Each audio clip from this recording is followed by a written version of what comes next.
tourists to the Southeast Asian region. I think the annual outgoing tourists, Indian outgoing tourists, about 10, 11, 12 million or so. But most of them are still going to Europe, to China, to America. About 2 million of them, maybe now it's higher, go to Southeast Asia. Now, judging from the size alone, Indonesia has really, and I'm not trying to brag here, it's a simple fact, that when we talk about tourism destinations, that Indonesia has a lot more to offer than its neighboring countries, be it Thailand, Malaysia, Singapore. And yet, from the 2 million people annually that come to this part of the world, only about this year it's around 150,000 people come to Indonesia from India. And all the rest are divided between these three countries, Thailand, Singapore, Malaysia. 600 there, 500,000 there. I think Thailand has now reached 1 million Indians coming as tourists last year. See, so there must be something wrong here. And from my discussions with my Indian friends here, we have come to know that we need to have a direct flight from India, whichever the city, to Indonesia. A direct flight needs to be established. And all the infrastructures, government-to-government infrastructures are already there. The Ministry of Civil Aviation here in India have already signed an MOU with our Ministry of Transportation for direct flights to be established. But there is another factor, the airlines. The airlines are not that keen to have this direct flight. I've been trying, I'm finding difficulties to understand why is it so difficult for both airlines from India as well as airlines from Indonesia to really have a direct flight. We are talking about connectivity now, everybody's talking about connectivity now. And here is a country with 1.2 billion and then the other about 240 million population, and yet the visits, the people-to-people contact in terms of visits are so low.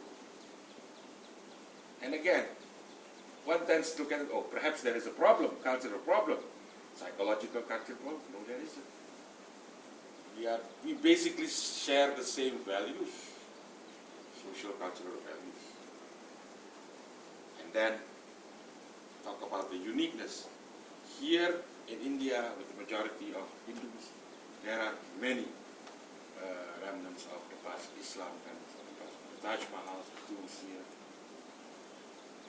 And in Indonesia, despite the fact that it's the majority of Islam, Muslim, there are many remnants of the past from the Hindu era, which are still there.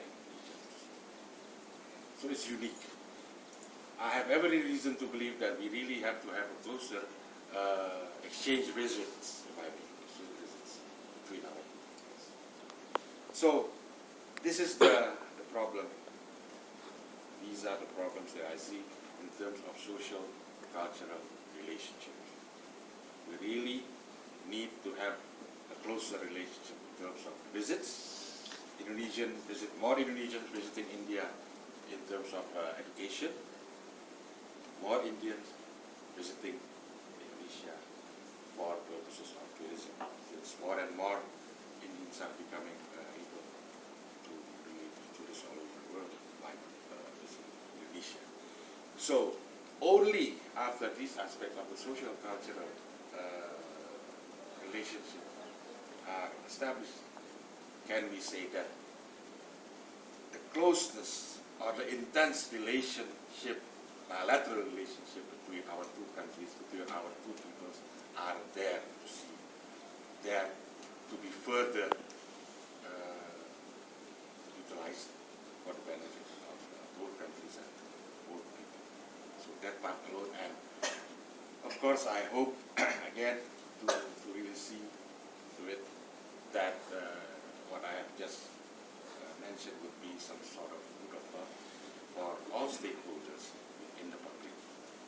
And that's why I am very grateful again, and thank you for giving me the opportunity to speak in front of you. I know you too are stakeholders in the community and the people. So please share this thought with your fellow Indians, wherever they are, through the channel of Rotary, and if necessary, engage with your fellow Rotarians in Indonesia. And on that note, I would be more than happy, and in concluding, I would be more than happy to have interactions with all of you here. Thank you again, and a very good evening.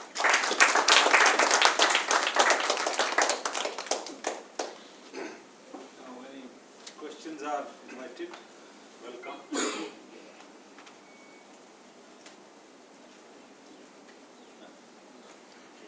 Your Excellency, do you have streamlined procedures for foreigners to invest in business as well as real estate in Indonesia? Yes, okay. I'll try to directly answer that question. Of course, when it comes to foreign direct investment, yes, there are regulations regarding ownership, technical matters and such. But I think the main principle in terms of Indonesia trying to get more foreign direct investment is to really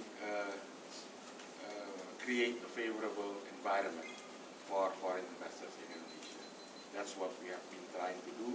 And then at the same time, also trying to offer to the potential foreign investors the areas.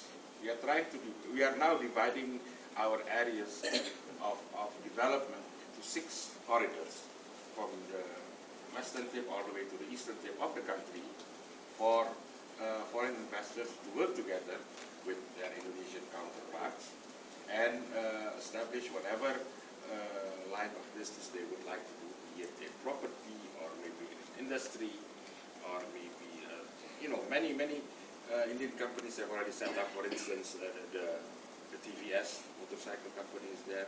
More and more TVS motorcycles are there in Indonesia, all over Indonesia, adding to the traffic jam in the big cities, which is fine, And I have heard that there is this idea of also introducing nano cars in Indonesia, another thing to add to the traffic jam problems, but it is okay, as far as the engagement between our two countries really increase, and other avenues of investment as well. So when you talk about streamlining, then of course you need to really be more specific. You really need to have specific answers from people that are more that are authority on those issues. And of course, my economic officers at the embassy will be more than happy to really try to connect you with your Indonesian counterparts there in Indonesia. So, as I think I said it before this meeting, we are sure that there are problems, of course. There are difficulties, there are hurdles, but those are hurdles that are still within our reach to really find a solution. So, yes, please feel free. I commend this question, and I see this as an interest from your side to really venture further into the Indonesian market, into the Indonesian investment community.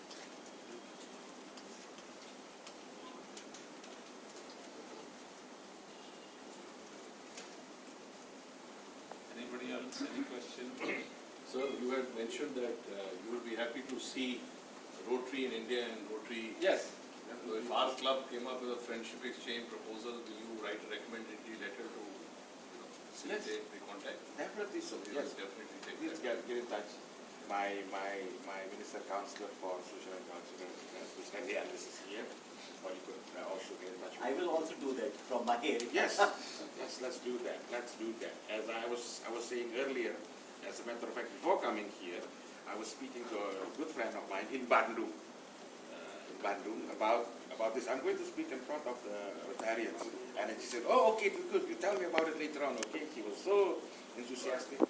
And I'm also going to tell her about this. We need to see another flag from Bandung or from Jakarta. Hopefully, if I'm ever invited here, sometime I will be able to see. Yes, sir. Excellency, can you join the Rotary Club here in India? The Rotary, as a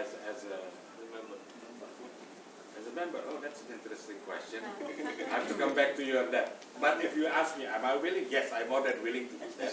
But of course, then I have to check because, you know, Diplomatic compulsions. exactly. And then, no, especially when people in Indonesia know that the Rotarians in Indonesia will say, hey, you didn't join us, how come you're joining them?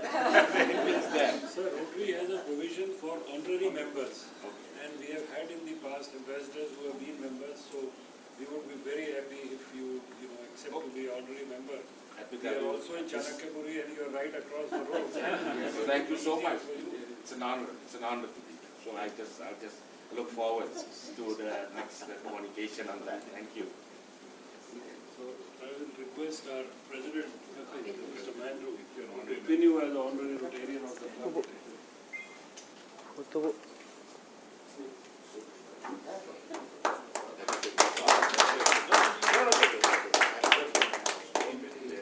Foto di depan, Bu.